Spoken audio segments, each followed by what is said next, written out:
नमस्कार दोस्तों, पीसीआई हिंदी ज्ञान में आपका हार्दिक अभिनंदन व स्वागत है, जिसके अंतर्गत आपको हिंदी और संविधान की अच्छी अच्छी क्लासें यहाँ आपको उपलब्ध होंगी।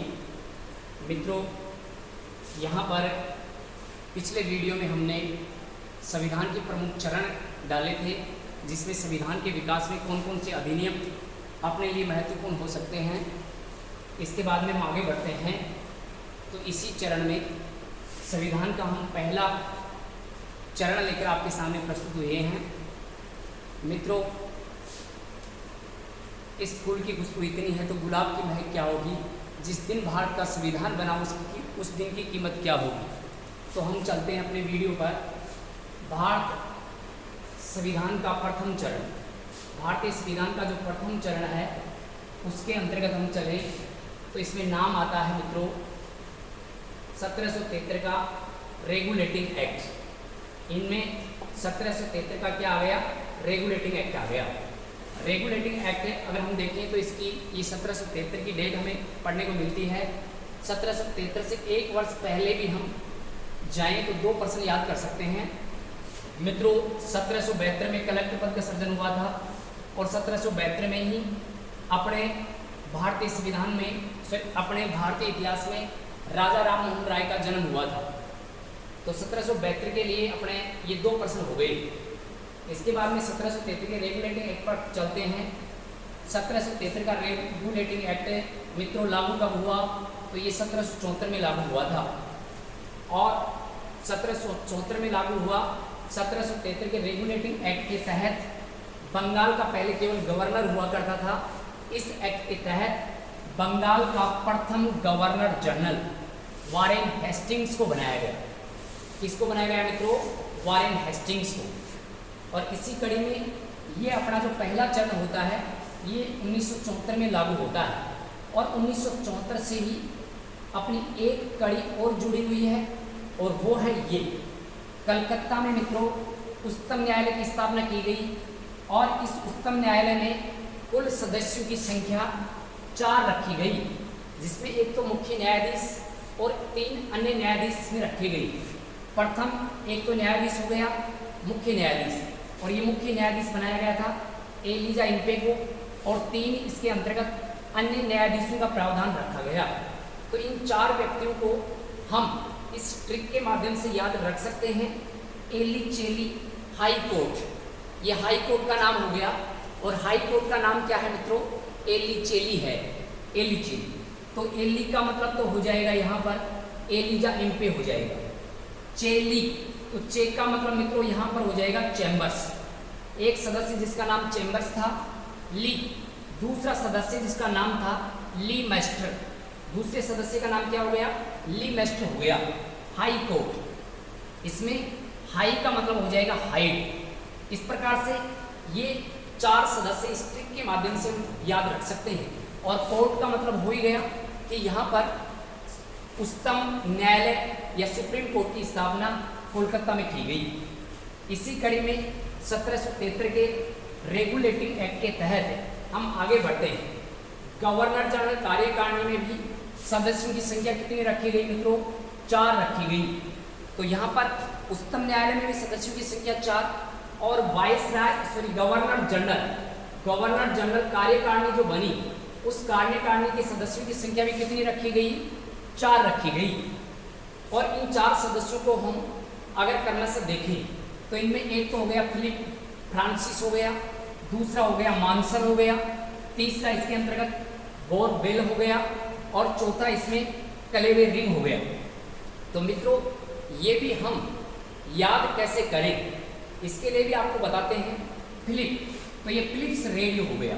फिलिप का मतलब हो गया फिलिप्स रेडियो, तो एक तो रेडियो आ गया मान लो, और फिलिप्स रेडियो क्या बता रहा है अभी, मानसून बता रहा है। तो यहाँ पर मानसून हो गया, मानसन, और तीसरा हो जाएगा बोरवेल।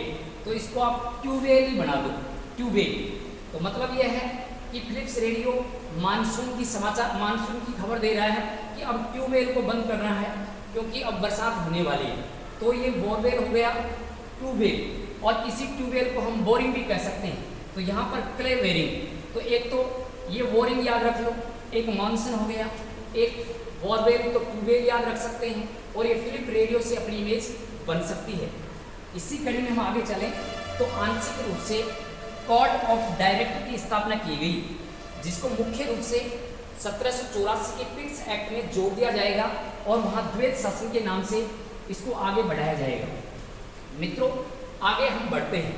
इसी चरण में दूसरा जो एक्ट आता है, ये 1784 का पिट्स इंडिया एक्ट के नाम से जाना जाता है। इस एक्ट को हम इस ट्रिक के माध्यम से याद रख सकते हैं, और ये ट्रिक सीधा साधारण है कि राजनीतिक चोर पिटेंगे या राजनीतिक चोर पिटे और कंट्रोल से कितने लोगों को बचाया गया? 3 लोगों को बचाया गया। राजनीतिक चोर पिटे और कंट्रोल से कितने लोगों को बचाया गया? 3 लोगों को बचाया गया। तो अब इस ट्रिक को हम खोलकर पढ़ते हैं। राजनीति, तो मित्रों 1784 के एक्ट के तहत राजनीति को अर्थव्यवस्था से क्या किया गया? अलग किया गया। तो ये पहला ही चरण था जिसमें राजनीति को अर्थव्यवस्था से क्या किया मित्रों? अलग कर दिया। तो ये राजनीतिक हो जाएगा। चोर का मतलब हो जाएगा मित्रों, यहाँ पर हमने ये 84 याद रख सकते हैं कि इसमें 84 से जुड़ा हुआ और 1784 का एक्ट हो गया। पिटे, पिटे का मतलब हम याद रख सकते हैं ये पिट्स हो गया। पिट्स के नाम पर ये पिट्स इंडिया एक्ट इसका नाम पड़ा। कंट्रोल, कंट्रोल से हम याद रख सकते हैं कि यहाँ पर इस एक्ट के तहत बोर्ड ऑफ कंट्रोल की स्थापना हुई। बोर्ड ऑफ कंट्रोल की स्थापना पिट्स इंडिया एक्ट के तहत हुई, और यहाँ पर लिखा हुआ है कि कंट्रोल से कितने लोगों को बचाया गया? 3 लोगों को बचाया गया। तो इस 3 से हम कड़ी जोड़ सकते हैं कि गवर्नर जनरल कार्यकारिणी में 1773 रेगुलेटिंग एक्ट के दौरान सदस्यों की संख्या 4 रखी गई थी। जो पिट्स इंडिया एक्ट में इनके सदस्यों की संख्या कितनी कर दी गई मित्रों? 3 कर दी गई। कंट्रोल से कितने लोगों को बचाया गया? 3 लोगों को बचाया गया। तो इस राजनीतिक चोर को पीटा गया और कंट्रोल से कितने लोगों को बचाया गया? 3 लोगों को बचाया गया। ऐसे हम याद रख सकते हैं। आगे बढ़ते हैं। बंबई और मद्रास, इन पर नियंत्रण निश्चित हो गया।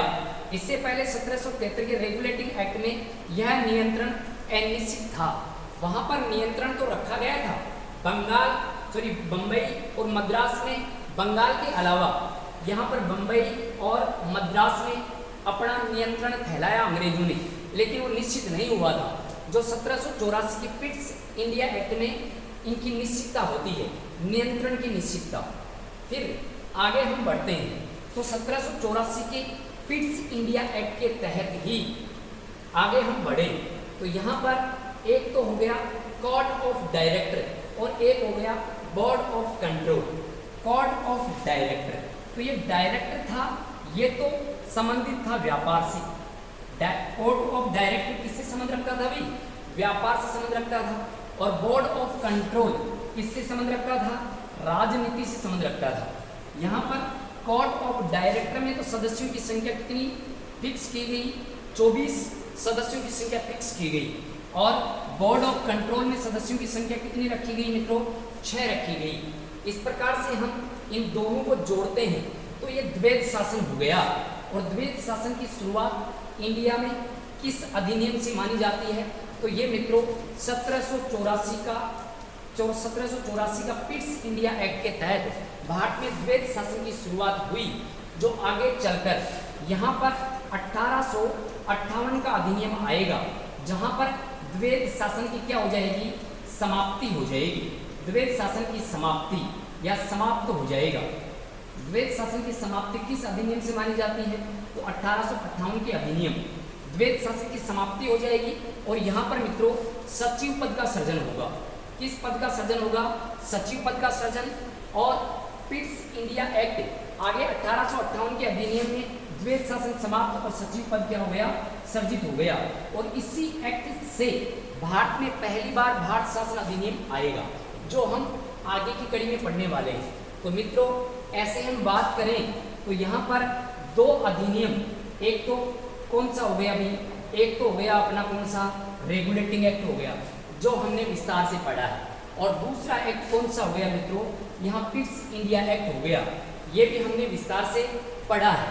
ये 2 एक्ट अपने संविधान में महत्वपूर्ण भूमिका रखते हैं और दोनों को आपको विस्तार से समझाने की हमने कोशिश की है। मित्रों, ऐसे ही शॉर्ट ट्रिक के माध्यम से बहुत ही सरल भाषा में लॉजिक लगाकर आपको संविधान याद करवाया जाएगा।